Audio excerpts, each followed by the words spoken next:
よろしかったですか。明石先生、こちらのお席になります。お話しする順番で今度お席ご用意しております。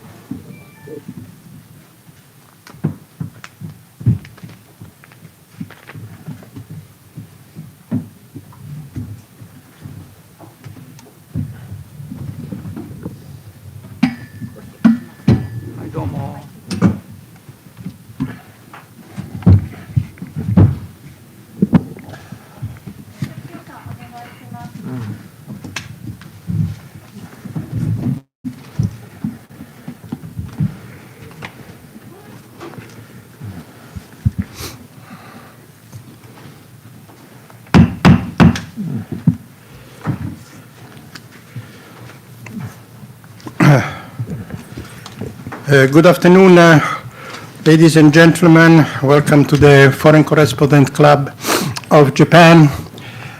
My name is Pio D'Emilia. I am moderating today this press conference by three outstanding and very authoritative people, namely Nishihara Haruo, chairman of the Organization to Promote Peace in East Asia and former president of Waseda University, Mr. Akashi Yasushi, in the middle, former UN Under-Secretary General, and Taniguchi Makoto, former ambassador to UN and former Deputy Secretary General of OECD. They are here in representation of a wider committee that includes also Mr. Nobuo Ishihara, former Vice Chief Cabinet of the Japanese government, and others. As you all know, in this last month, there was a lot of talking on the press and the public about the fear of a possible outbreak of a war in East Asia. Well, this danger is still on, of course, but now, the time that we speak, there are new developments in East Europe about what is happening at the borders of Ukraine and Russia. So war is unfortunately not yet a forgotten issue. It's something that we have to deal with and could come up each and every day.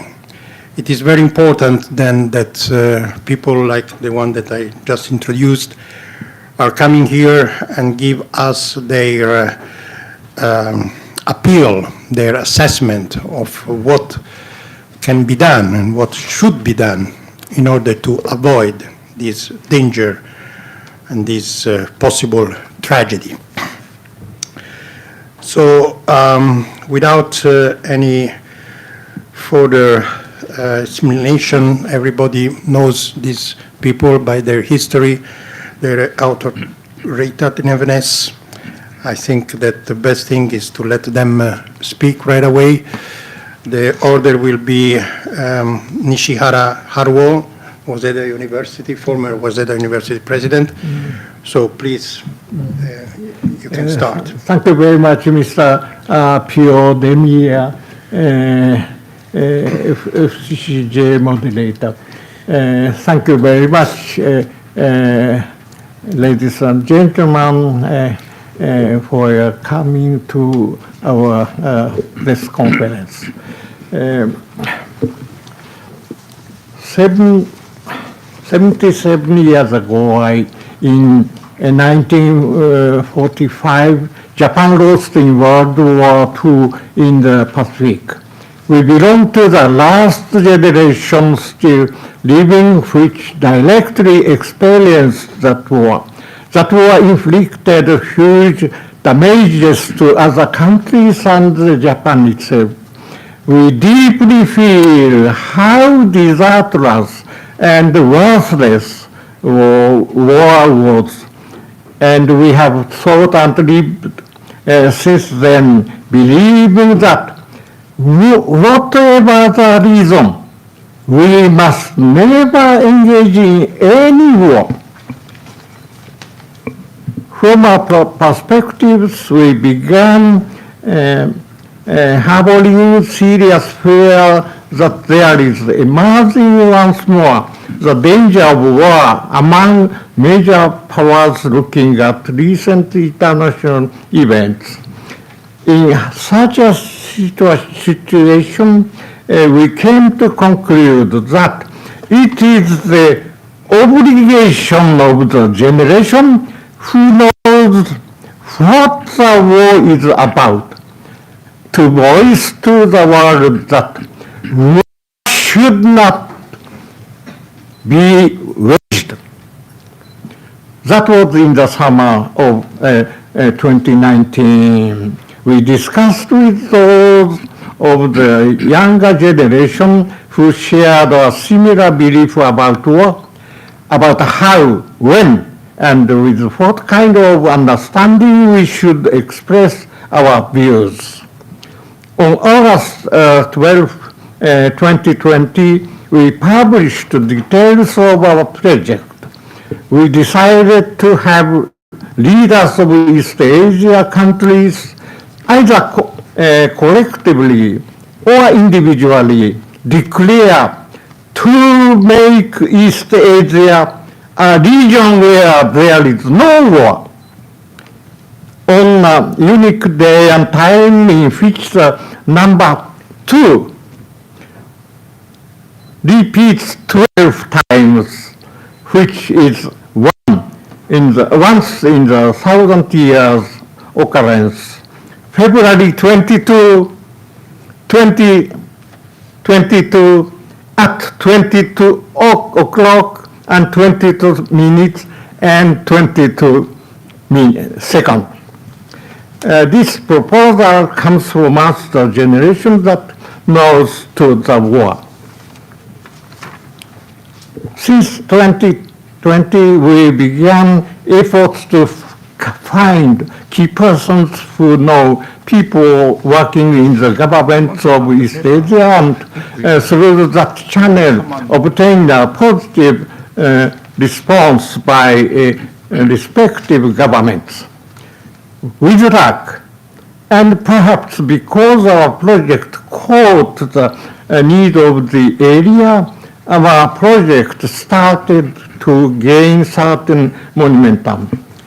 Unfortunately, COVID-19 created a roadblock, and we lost the opportunity to travel abroad and meet the key persons directly. It thus became impossible to realize what we had planned initially. But our desire was not quenched. On the contrary, it became obvious that the global situation since then has only deepened the urgency of our task. There are reasons why we held this press conference at the FCCJ. Firstly, our immediate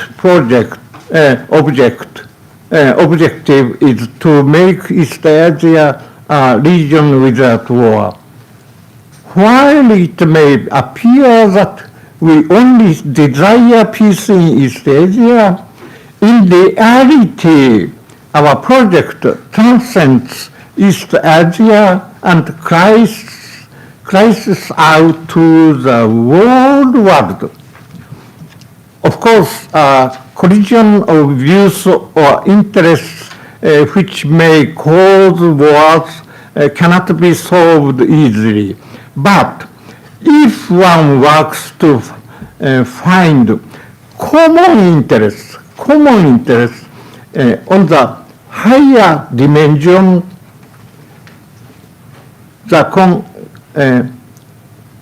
which unite or integrate the conflicting parties, then conflict might be overcome. We call this approach a theory of overcoming the collision of conflict. If you have explanation was too short. If you have a question about it, I am happy to respond at the question and answer session. Secondly, our proposal is directed at the point toward East Asia where we live. But if one looks at the world from a global perspective, there are other areas where there will be no war in this area concept applies. If that area or leaders in that area, in line with our proposal on a common specific date, might issue a declaration of keeping that region without war. I consider it having huge historic significance. I hope that the reason why this conference is taking place at FCCJ has become clear. Now let me give the floor to Mr. Yasushi Akashi, former United Nations Under Secretary General, to state our proposal. Mr. Akashi, please. Thank you very much, Dr. Haro Nishihara. First of all, I'd like to express my most sincere appreciation and full agreement with Dr. Haro Nishihara for his very important proposal just made. All of us who number 18, including those who have been deceased, subscribe to this noble declaration. We, 18 of us, including 4 who have passed away, are members of the last generation, which directly experienced World War II in this country and all its sufferings and casualties, based on our conviction that whatever the cause, we must not engage in any kind of war. We wish to make the following proposal, and I quote, "We earnestly desire and propose that leaders of all countries of East Asia where we live declare together that they agree to make East Asia a region where there's no war, starting on February 22, the year 2022, 22 o'clock, 22 minutes. That's all. Thank you. So, Ambassador Taniguchi, please. Thank you, Mr. President. Ladies and gentlemen, it is my great pleasure to present my view at the Foreign Correspondent Club, which I was a member when I was working at the Ministry of Foreign Affairs. It was also my great pleasure and honor to work as a member of the 18 senior persons under the esteemed leadership of Professor Nishihara. Although I still feel that I am young and active and not a senior yet, I do not like to recall how we have suffered from the awful experience during the World War II. I was only 13 years old, middle school student, but we were forced to work at the army factory in Osaka. On the 14th August 1945, which was only one day before the end of the war, the factory was totally destroyed by massive bombing of B-29. And unfortunately, many friends of mine were killed. That is a tragic reality of war, which I had really experienced. Based on this sad experience of war, I joined the Ministry of Foreign Affairs and worked in the international organizations such as the United Nations and OECD in Paris, in an attempt to work for world peace.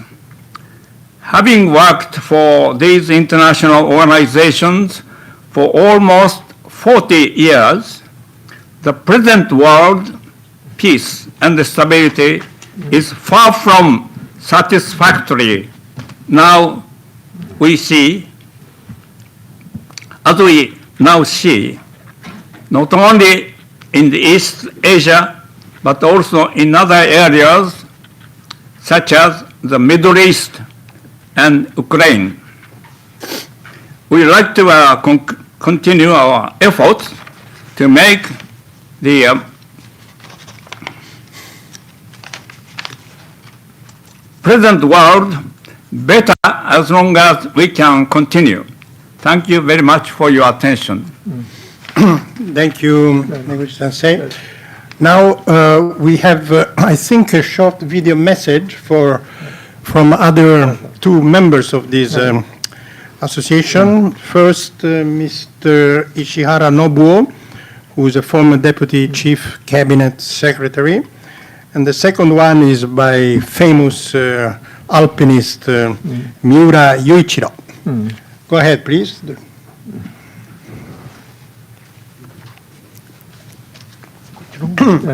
アジア地域です。特に極東地域を見ますと、例えば北朝鮮政府がですね、連日ミサイルを発射しておりますし、それから台湾海峡については、中国は台湾は中国の領土の一部であるという原則を掲げて、かなり緊張感が高まっております。さらに、南に行きまして、ミャンマーでは現実に紛争が起こっております。こういう状況がありますけれども、これひとたび本格的な戦闘が始まりますと、一気に拡大する危険があります。過去を振り返りますとですね、先の大戦でもですね、きっかけは非常に小さな事件だったんですね。例えば日本と中国との長い戦争というのは、初めは盧溝橋で、演習している日本の部隊と中国軍とが一概で撃ち合いになってしまって、それが大規模な戦争に発展すると。こういうその状況を見てますと、大きな大戦もそのきっかけは非常に小さな紛争から始まってるんですね。そこで私はこういう苦い経験を考えていますと、絶対に、戦争をしないと、武力行使しないということをお互いが誓い合うということが必要だと思います。国と国との間、いろんな利害が相反することが起こりますけれども、いかなる問題であっても、それは外交手段で話し合いで解決するということを徹底してほしいと思います。殺し合うという、これは絶対やってはいけないということを徹底していきたいなと思います。で、少なくとも我が国は、先の大戦で、多くの300万と言われる、日本の人たちが亡くなられておりますし、外国にも多くの迷惑をかけております。そういう過去の経験からいたしまして、どんな小さな紛争でもですね、武力を使ってはいけないと、外交で解決すると、これを徹底して言ってほしいなと思います。我々、過去に戦争を経験した世代は、これを私たちの子孫にですね、強く訴えていかなきゃいけない、そういう責務があると考えております。Okay, then, 三浦雄一郎です。今まで数多くの戦争がありました。尊い命が失われ、平和が脅かされました。私たち長老会としてこの戦争、これから絶対あってはならないと、皆さんのご賛同を得たいと思っております。Now, before starting the Q&A, I think there is another appeal. どうぞ、Mr. Togo. We have a kind of support statement by some Korean members, right? Yes, sir. Okay, so please be short. Okay. We have just received a congratulatory message from senior Korean thought leaders, like-minded thought leaders, 4 people. Chairperson, East Asia Peace Conference, Mr. Lee Hong-koo, former Prime Minister, Mr. Choi Sang-yeon, former Ambassador to Japan, Mr. Lee Samuel, President, Academy for Dialogue, and Mr. Lee Byung-yan, President, Free Media Foundation. I just introduced the key passage. We congratulate wholeheartedly and with deep respect the 18 Japanese senior thought leaders led by Professor Nishihara Haruo for their peace declaration to make East Asia a region where there is no war that was proposed to leaders of countries in East Asia on February 22nd, 2022, 22 o'clock, 22 minutes. The full text is in your hands. Thank you very much. Thank you very much. Now, before we start the Q&A, let me just make a short correction, because in the handout that you have received about the video message of Ishihara Nobuo, the last paragraph, it's written some 300,000 Japanese.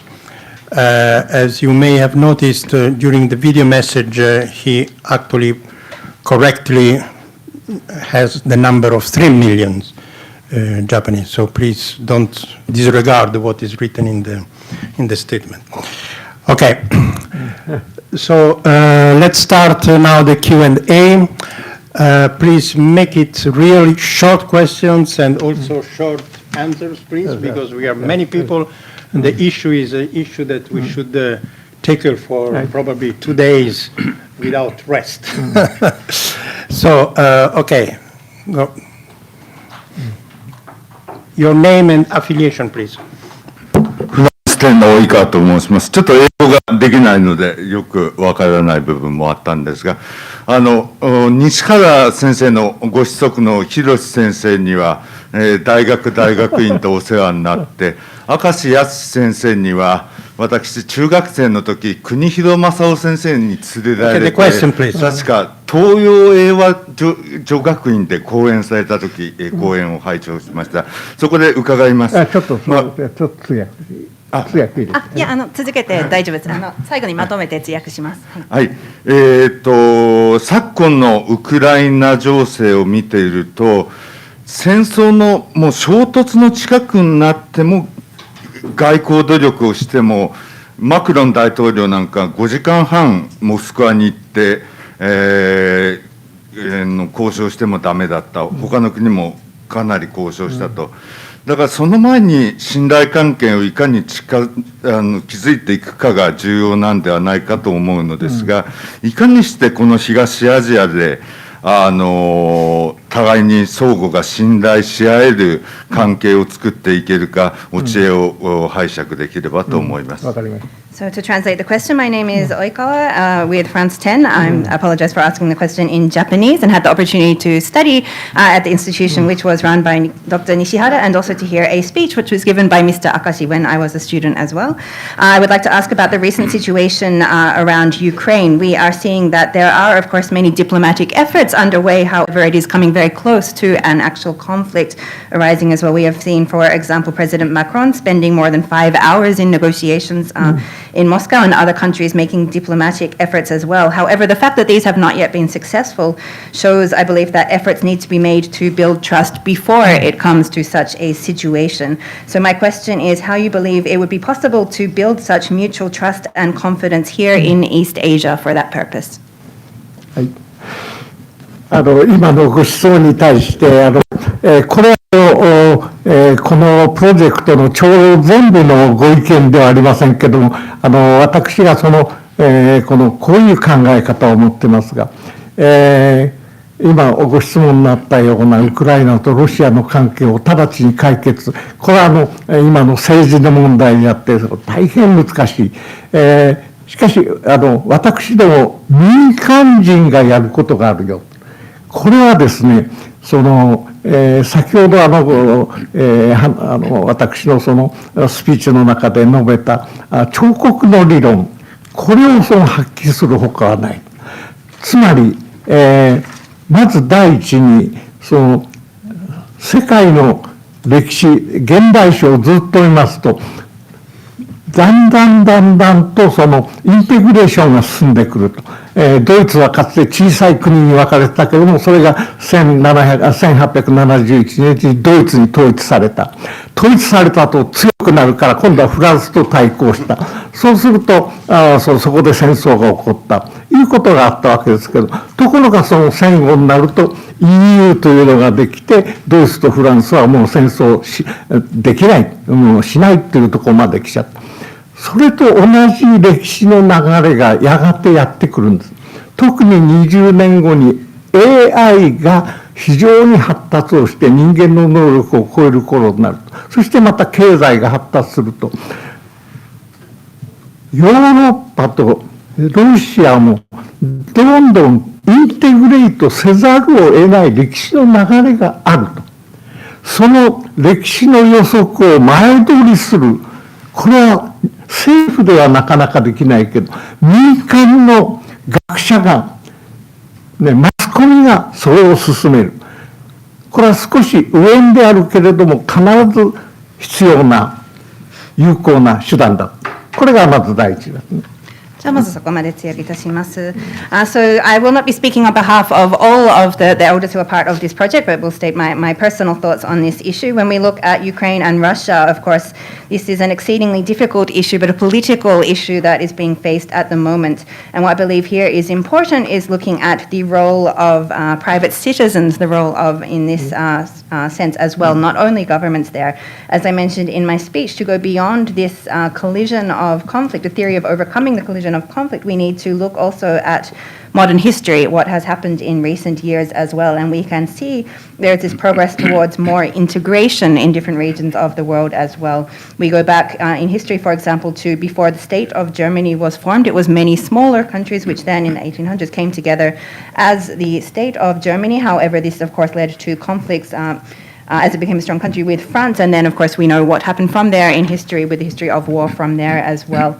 Post the World War, we have seen, for example, the formation of the European Union, which has meant that Germany and France are no longer in a situation where they could potentially go to war against each other. And so it is very important to look at this flow of history and think about, well, what could be happening 20 years from now in the future as well. We are certain to be seeing the further development of artificial intelligence, which will be going beyond even perhaps human capacity in some ways as well. There will be also much more significant economic development in the future as well. Therefore, we will come to a stage in the near history, in the future, where Europe and Russia will need to have more integration in this sense as well. So what is important is to be looking toward the future and having kind of prediction or forecast of what will be happening based on what we know from past modern history as well.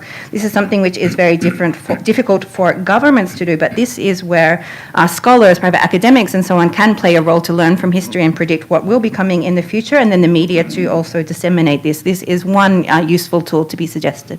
ちょっと付け加えて、これをその東アジアに、この置き換えてみますと、今は台湾、中国が武力侵攻するかしないかということになっていますけれども、あと20年後、AI が発達をして、だんだん国というものの垣根がだんだん低くなったとき、ひょっとすると、東アジアの合衆国みたいなものが出てくる。そうしますとね、例えば台湾も尖閣列島も竹島も東アジア共同体の領土の中にあるわけです。ね、東シナ海も南シナ海も領海になるわけです。中国が一生懸命作った施設は共同の工作物になってくるんです。そういうふうになってくるとね、歴史はそっちの方向へ必ず動くんです。そうするとそういう歴史予測を前通りをして、もうそうなった時台湾の独立独立するとけしからんから武力侵攻すると言って台湾をめぐって血を流すこといかに馬鹿げているかっていうことがわかるだろう。これが私どもの彫刻の理論なんです。予測、未来予測を前倒しにして解決を図る。こういう考え方。And so in addition to this as well, if we consider this kind of situation in the context of East Asia, we are now facing the situation where over Taiwan there is the potential use of force or aggression or invasion from China, for example. But if we think about what this region will be like 20 years from now, when we will have seen, no doubt, the further development of AI, the role of states, of single countries as actors will be much reduced. And we could perhaps even be seeing something like United States of Asia coming up in the place of this as well. Therefore, the current situations, for example, over the territorial disputes for Taiwan, Senkaku, Takeshima, and so on, this would be the common territory of Asia in the future. The same being said for the East China Sea as well, this being a common territory or common waters of Asia rather than something held by a single state. Therefore, looking at, and this would mean also that, for example, facilities which have been made on the islands in the sea by China would become the joint property of the region of this integrated body as well. Therefore, we need to be learning from history and looking how history tells us we will be moving toward this direction. And so we need to be looking in advance from this, which makes us see that if this is the kind of future we'll be having, then the concepts or the ideas of using force over the situation about the independence of Taiwan or shedding blood over this issue is something very foolish. We need to be overcoming this collision of conflict in this way as well, and looking at what will be happening, forecasting what will be happening in the future, and preparing and resolving issues in advance with that vision in mind. You want to? Yeah, thank you. I will also speak in Japanese.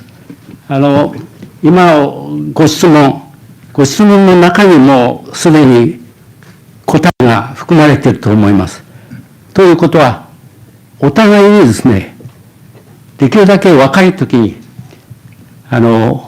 お互いを知る、信頼醸成をする、歴史についても学ぶというプロセスをやることが、戦争なしに平和の世界を作る、大きな基礎になると私は確信しております。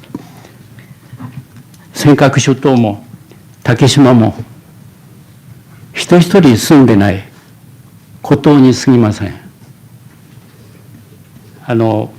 そういうことについて戦争をすることの虚しさというものを中国の1970年代の中頃の最高の指導者であった鄧小平さんが自ら言っておられます。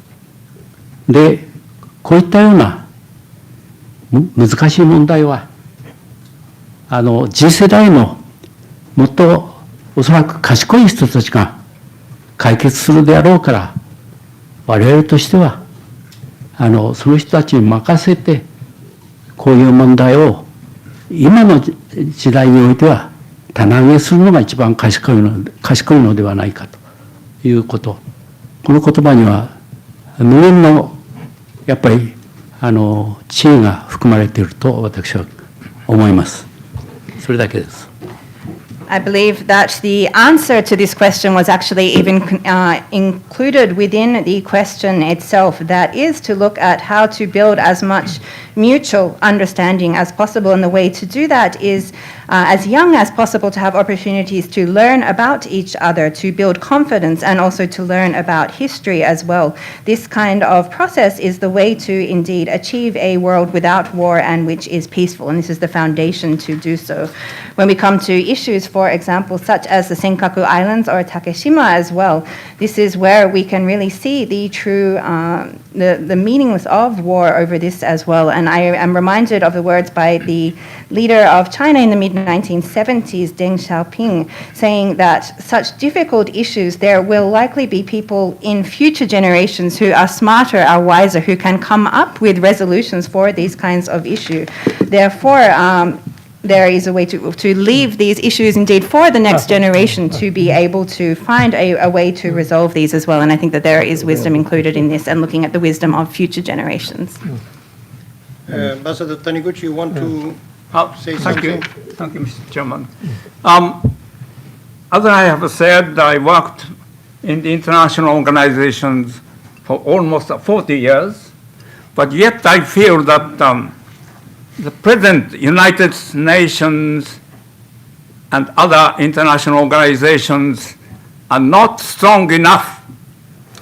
As UN started in 1960s, and looking back my work in the United Nations, now two superpowers are totally controlled the world, and not the United Nations and other international organizations.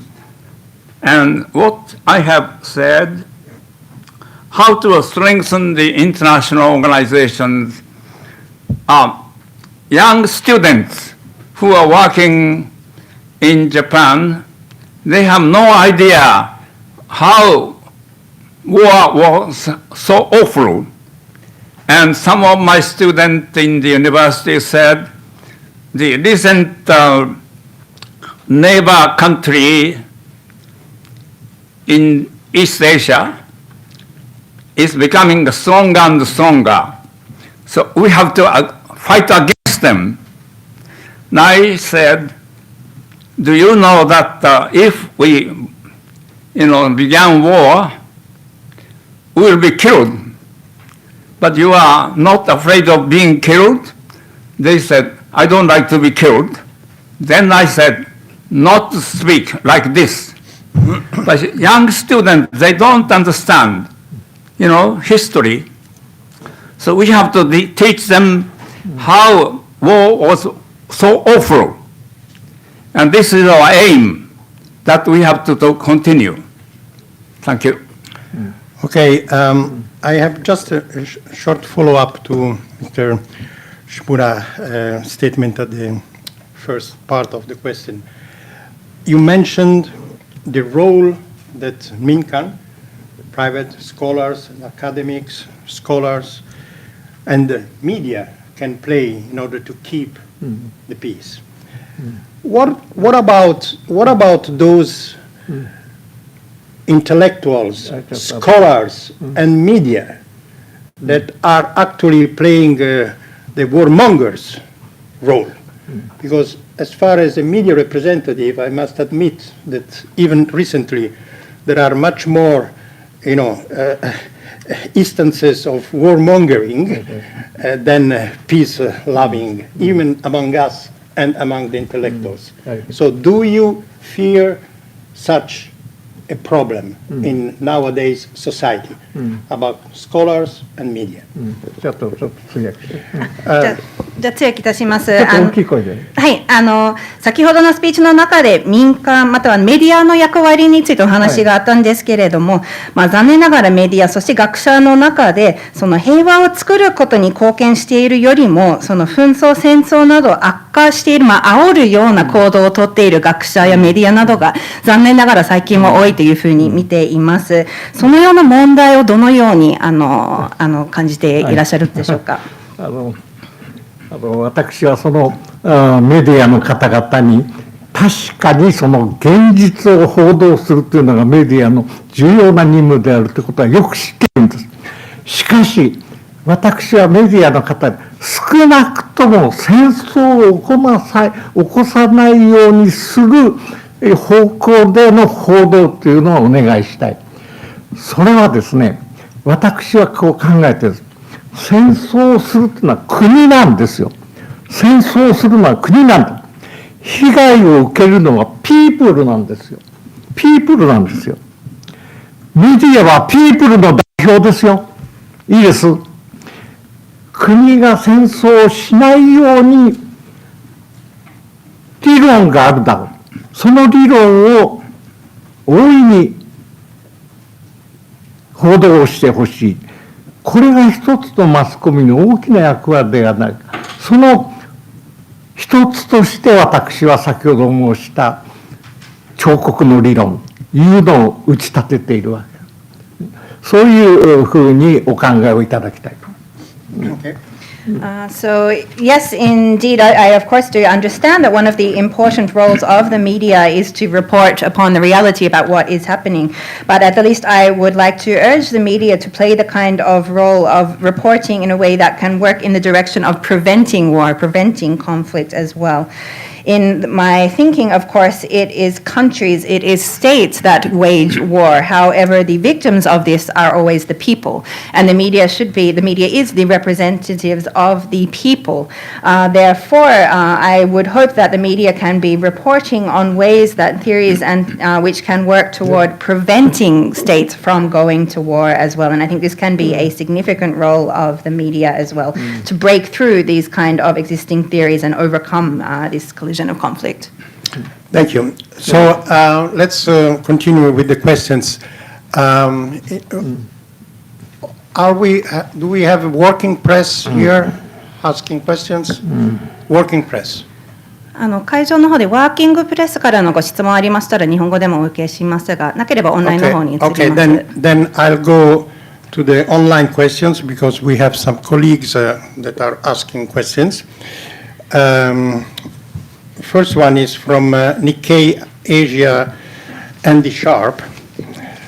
He has two questions from whoever wants to answer. My recommendation is please be short in your answering, otherwise we cannot take many questions. Is your group working with other like-minded groups in Asia?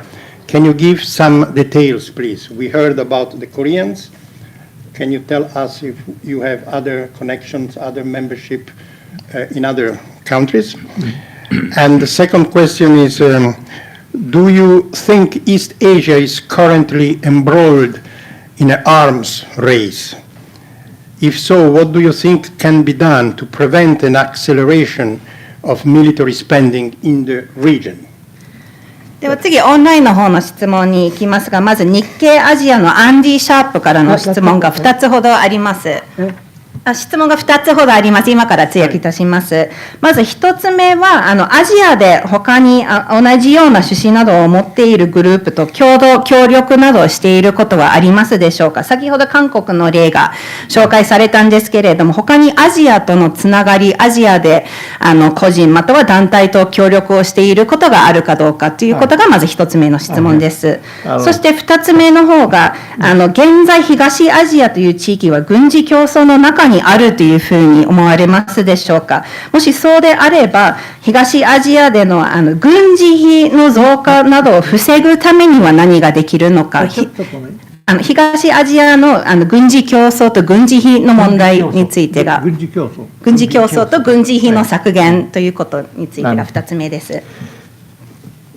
まず第一のご質問ですけれども、民間のグループ、例えばこのプレスコンフェレンスに祝電をお寄せくださった韓国の長老の方、ちょうど私たちと同じような長老の方々、日本と長い歴史がある。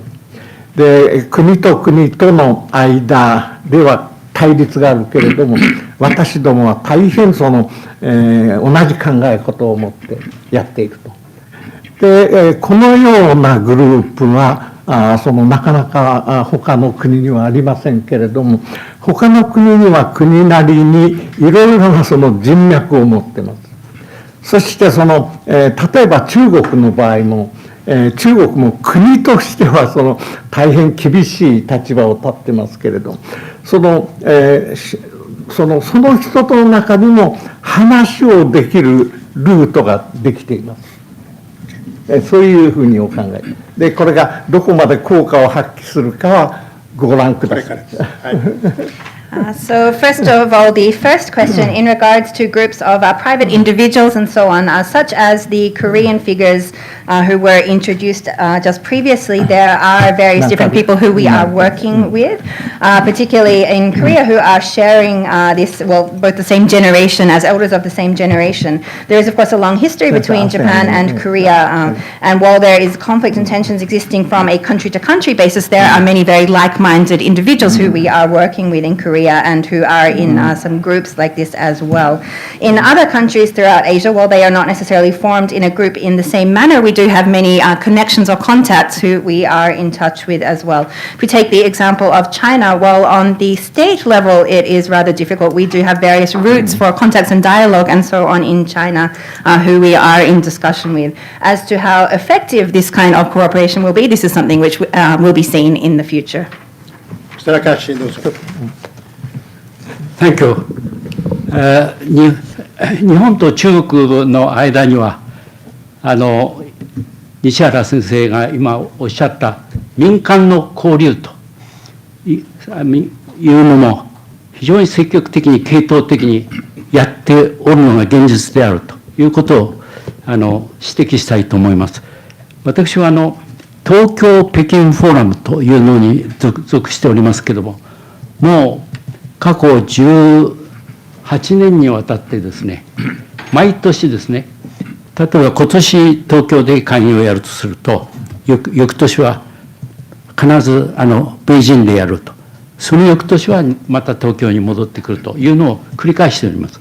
我々のグループはですね、2日間にわたって政治グループ、政治外交部グループ、安全保障グループ、メディアのグループ、それから経済社会一般のグループ、そういうのに分かれてですね、それぞれの職業グループに分かれてカンカンカクカクの議論を繰り返すんです。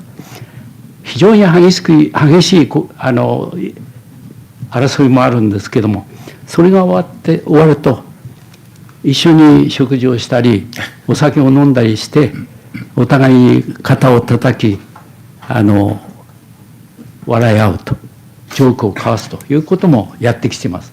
そんなことで本当に安全保障のグループには日本の自衛隊の OB の人もいっぱい入ってるし、中国の方も海軍、空軍、陸軍の代表がたくさん入ってます。シンクタンクの人たちも入ってます。そういうことがですね、たまってまさにこの我々が今日皆さんにご紹介した不戦の誓いというのもやってきております。事実上数年前に。ですからこういうのはですね、いくらあっても足りないんです。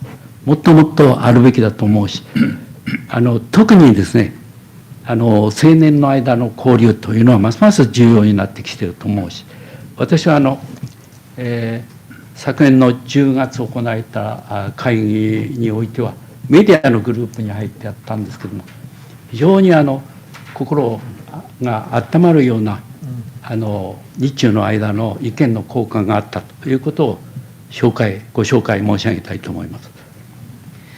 And I would like to add a point in regards to the relationships between Japan and China, which have been referred to by President Ishihara now as well. There is a very long and deep history of citizens exchange, private exchange between the two countries as well. And personally, I am affiliated with what is called the Tokyo-Beijing Forum. This has been conducted now annually for 18 years, with conferences taking place 1 year in Tokyo, the following in Beijing, and then returning to Tokyo, mutually going back and forth between them. And within these, there's a 2-day dialogue held divided into groups according to field, a political and diplomatic group, security, media, economy, society, and so on as well. The dialogue and the discussions there can be very much intense at times. However, following the discussions, of course, you come together for sharing meals, drinks, coming shoulder to shoulder, sharing jokes and laughs, and so on as well. And these kind of efforts, if we look at who is participating in these kind of dialogues, for example, in the security channel, there are former officials within the Japanese self-defense forces. From the Chinese side, there are also people from, former PLA, from the land, air, and sea, people from think tanks as well. So these kind of efforts can accumulate and somehow build up to, for example, several years ago, we did also issue a proposal similar to that, which we have shared today as well. However, these kind of efforts and dialogue will never be sufficient. We always need more and more of these kind of exchanges. And what is particularly becoming more and more vital is youth exchange as well. Last year, I participated in the media group within the Tokyo-Beijing dialogue, and there was some very heartwarming exchange between the Japanese and Chinese participants then that I wanted to mention. Well, I wonder why all this is not so much promoted on the press. I personally never read about something. Probably is my fault, but I wish it could be reported more about your efforts. Taniguchi Sensei, you want to say something about this? Thank you, Mr. Chairman. I want to conclude my sort of thinking on this matter.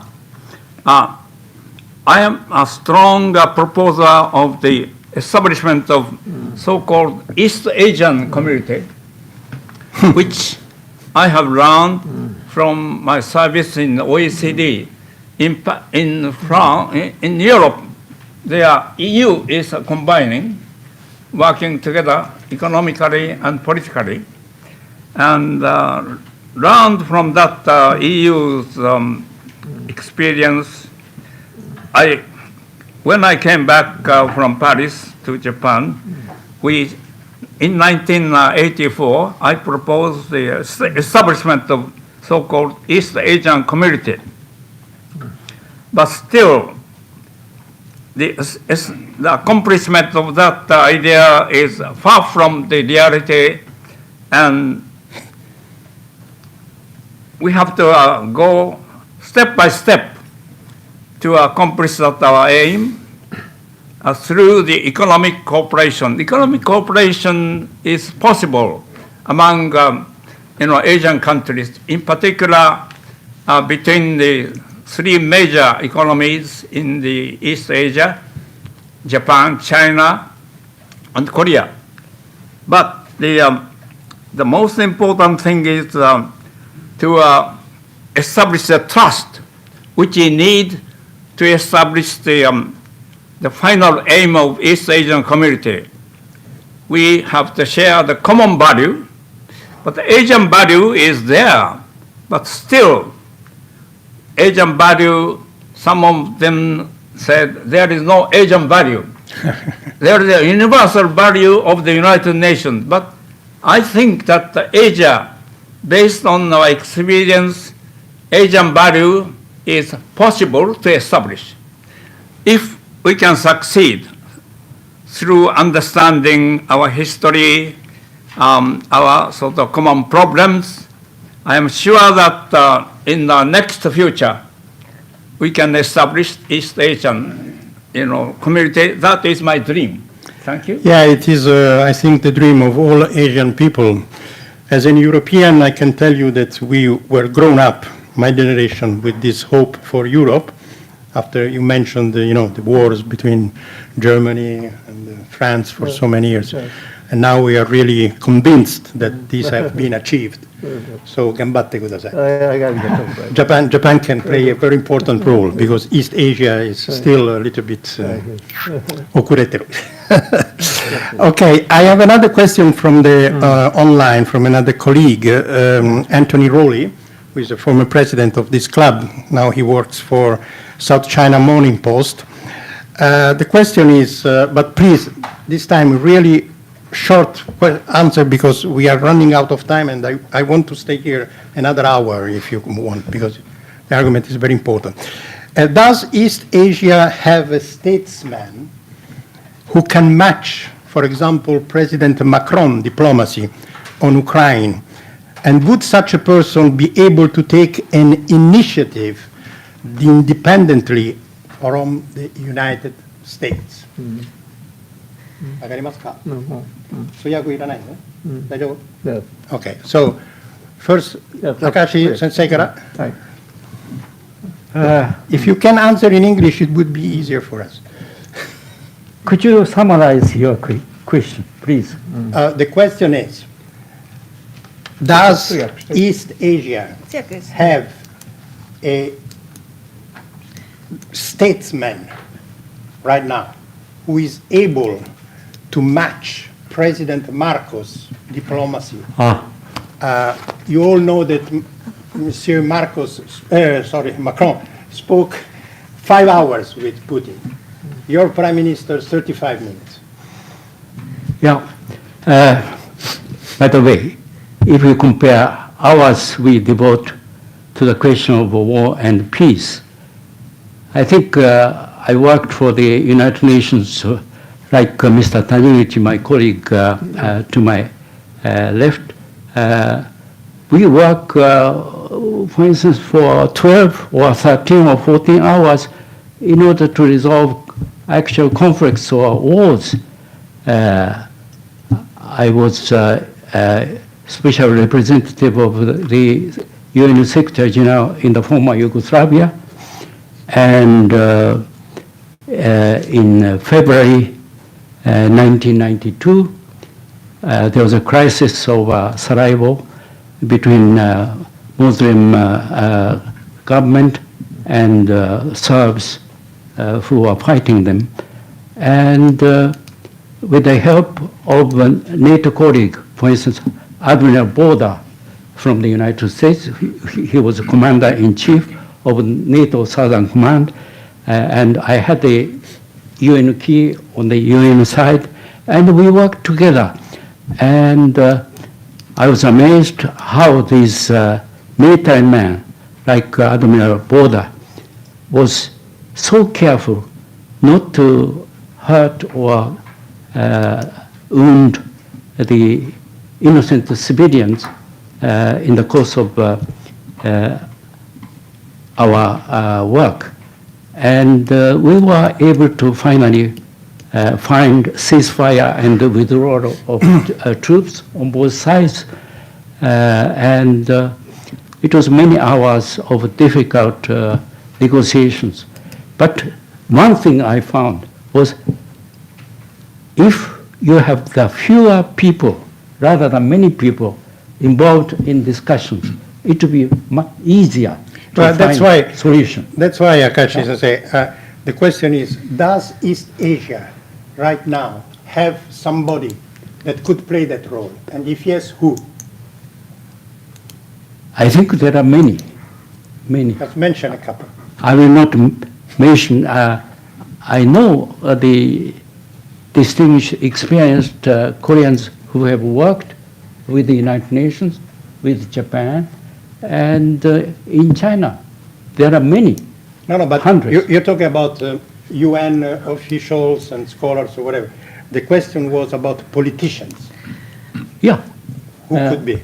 Already one of the ちょっと用紙でそうですね、質問を要約しますと、米国と独自にマクロン以上に独自で外交などのリーダーとなり得るような方が東アジアの政治家で今いらっしゃるかどうかっていう特定のお名前を多分。I think you already mentioned 3 Koreans who were committed to the same work as we we are here. And I know him personally, and these are very devoted, dedicated, without any bias or prejudices against neighboring countries. Yeah, we are working hard. We should wrap up now, but can I ask you if you can stay in a few minutes more for another couple of お時間 questions? は数分延長してもよろしいでしょうか。お時間は延長してもよろしいでしょうか。数分ぐらい。そろそろお時間ですが。私がよければまだいくらでも、はい。私、こ fine, れ yes. よりも大丈夫です。Okay. We should be really very grateful to all these gentlemen because, as far as I understand, they are all over 85 and some of them more than 90, right? So really appreciate your availability. 皆さんも90歳を超えているにもかかわらず長い時間ありがとうございますっていうことです。皆さんが90歳を超えているにもかかわらず長い時間本当にありがとうございますということです。Still young, I feel. Okay. I wanted to ask from the very beginning of your statement. Your statement says that to make East Asia at least a region where no war is staged. That's the principle. But war could start from an aggression. And you as Japanese know very well what the number 9 article says in your constitution. So from your point of view, what should be the reaction of a country which is aggressed by another? For example, North Korea, for example, China, whatever. I mean, to renounce war is not active war, but what is the position of a country that is under aggression of another country? ちょっと。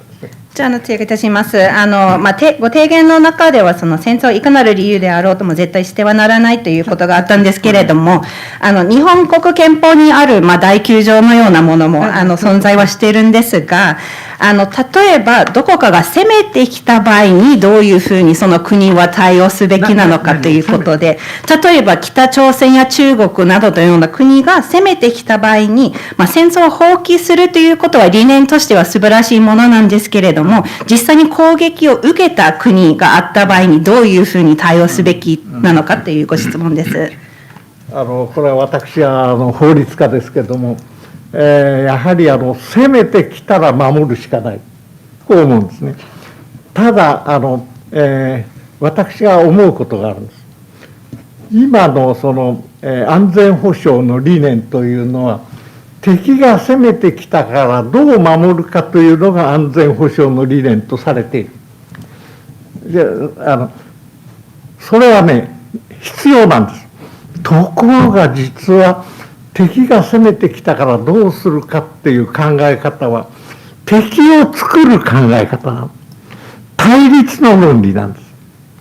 ますます敵を作る、強くする、大きくする、そういう側面もあるということを私たちは注目しなければいけない。そこで私たちは彫刻の理論として本当は国際政治外交の本旨はどこの国も攻めてこないようにするというのが国際政治と外交の本旨じゃないんでしょうか。これは誰も否定できないと思うんです。それをね、みんなで進めようよというのは今必要なんじゃないか。ね、早急に効果は発揮しないけれども、これがぜひ必要なんだ。これを私は実は政府じゃできない。民間でやるべきだ。メディアもそれに協力してもらいたい。こういうふうに考えているということを申し上げたい。ぜひ戦争を攻めてくるのを防ぐためには、今言ったように、どこの国も攻めてこないようにするのが国際政治外交の本旨だということを全ての国が徹底する。こうあってほしい。こういうことです。So as a legal scholar, I will respond to this. And I believe that, well, of course, if a country is under attack, there is a necessity to defend oneself, to protect oneself. However, what I think is the issue is that currently the concepts of security are discussing about what to be done in the case of an enemy attack. And of course, that is one point which is needed. But what this is based on the kind of logic which assumes the existence of an enemy and therefore bases or even works towards creating this kind of enemy, developing this enemy and becoming larger and stronger for the purpose of doing so. I believe that what we need to pay attention to, therefore, is how we transcend this and recognize that at the core, at the heart of international politics and diplomacy should be efforts to ensure that no enemy is created, that there would be no country which would actually be wanting to attack, that there would be relations made early enough before this, that there are no enemy relations between countries, that these attacks, and I think nobody can deny that that is at the fundamental core of the purpose of diplomacy. Therefore, what is needed now is efforts to advance towards that goal as well, to look at, well, of course, that is not something which will necessarily have an immediate effect. It is something which requires long-term efforts. I think this is also something which cannot be done only by governments. This is where private citizens, the media, and their kind of role comes in as well, to ensure that we can create a kind of security which is based not on the logic of an enemy attacking and how to prevent that, but how to ensure that that is prevented at an earlier stage so that there are no relations as enemies between countries. And for all countries to make efforts to create this kind of environment thoroughly is what is needed now. いや、私も西原先生のご意見に賛成です。民主主義の国であればですね、政府と国民とはそんなにギャップなしに同じような方向に向かって行動ができるはずです。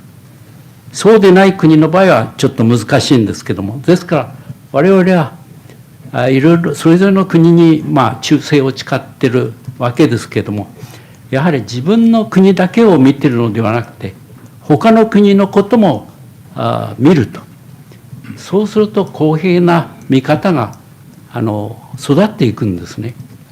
その結果は素晴らしいものだと思います。I agree with Dr. Nishihara, and I think if we look at democratic countries, there's perhaps not such a large gap between the governments and the people, and they can act towards the same common direction. This is perhaps more difficult in countries with other systems. However, what is important is that people in each country are not only looking at their own country, their own situation, but also paying attention, looking to what is happening in other countries as well. It is through this that a more fair perspective can be nurtured, and this can lead to great impacts, I believe. Taniguchi-sensei, want to say something? Oh, thank you very much. Because it is our time, spending our time over time.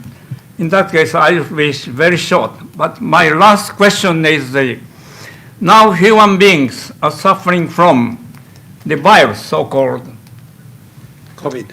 I don't know about the virus, Omicron or COVID-19, generally speaking. In that case, apart from the political issues which we are facing, human beings should get together to fight against the virus which might, damage our survival. So in that case, if we are very clever, human beings, apart from the political and ideological differences, we should get together now to fight against the virus, which are enemies for us. We have WHO. Sorry, we really have to finish this.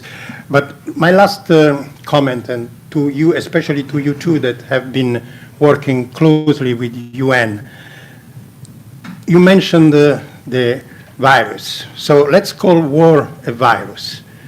What would be the best vaccine? The best vaccine against war? Shouldn't be the UN? Don't you think that UN should start playing a better and stronger role, as you said it played in the 60s? I think there have been, valleys and mountains in the history of the UN. in the 60s, UN made a major achievement in the Middle East when Yes. UK, France, and Israel invaded Egypt, and Suez Canal was closed.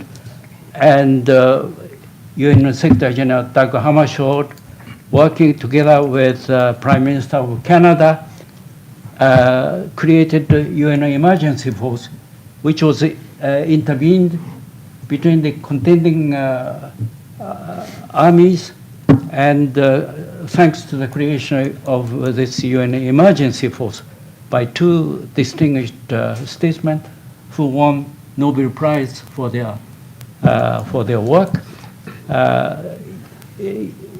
peace was achieved, no doubt. There were aggressors. But in the crisis at the same time, in 56, over Hungary, nothing could be done unless we could have confronted very strong Soviet troops who invaded Hungary. So that was a defeat of the UN. So there are defeats and as well as victories. We have to go through all of them with strong determination and strong belief that ultimately we will win. And let's use WHO, part of the UN, better and make it stronger with more funds in order to defeat COVID-19. This can be done. Thank you. Ambassador Taniguchi, your last comment on this. Should the UN become more active and more effective in saving peace? But as I said, the President United States and the superpowers are totally controlling the United Nations. I worked in the Security Council of the UN for many years, but yet 5 countries are totally controlling the United Nations. So UN work, which should be functioned well, is totally paralyzed by the superpowers, in fact. And Japan, although we are getting smaller and smaller in size, but like Sweden and Nordic countries, Canada and others, if we can get together outside the G7, we can strengthen the United Nations much more effectively by cooperating with the Scandinavian countries, which are smaller in size, but effective in working in the United Nations. That we have to learn. We have to learn from the very good contribution which Scandinavian smaller countries are doing for the United Nations, not big superpowers. So if we can get together, small and medium-sized countries can get together, we can compete against the superpowers which are controlling the world and the United Nations international organizations as well. That is my dream. As a former UN ambassador, would you support the abolition of the veto powers? No. 安保理における拒否権を、安保理における P5 の拒否権を廃止すべきというふうに思いますかっていう。I'm against the abolition of the veto because there is veto, there is the use of veto by big powers, but it enables UN to keep these countries within the UN. League of Nations, the predecessor to the UN, did not have the veto. So Japan withdrew, Germany withdrew, Soviet Union was expelled. So there were all kinds of troubles. So let's consider veto as a necessary evil of the United Nations. I am against the veto. Okay, so John Kempon. Okay, thank you very much, Minasama. Really appreciate your time and authoritative comments and answers to our questions. Thank you very much for those who attended here and online. And please come back to the Foreign Correspondent Club of Japan. Thank you very much. ちょっと私からのお礼申し上げます。Okay. お礼。まず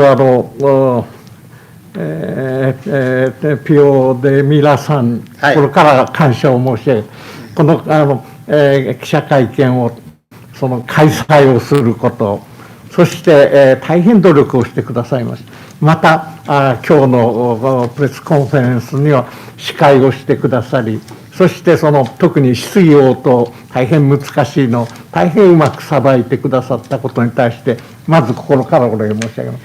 So I would like to first express deep gratitude to Pio, first of all, for the opportunity to hold the press conference here, your great efforts to make this realize, and also as an MC today, and also managing the challenging Q&A. Thank you very much. Thank you very much. でまずはまた今日お集めくださいました記者の皆様にはご参集心からお礼を申し上げたいます。And also ま sincere た thanks 熱 to all 心 of に the 質疑 media 応 here 答を聞い today. ていただいてありがとうございました。もし、皆さんもまた戦争世界平和を一歩でも進めたいというふうにお考えならばどうか私どものやむにやまれぬ思い、戦争は絶対いけないというやむにやまれぬ思いを、そしてその背景にある考え方を、広くご紹介をくださいまして、一人でも多くの賛同者を得ていただければ誠に幸せである、このように考えております。今日は本当にありがとうございました。Thank you. And thank you to all of the media who are present today to listen to us. And if you share this common goal of wanting to be able to bring us even one step closer to a world free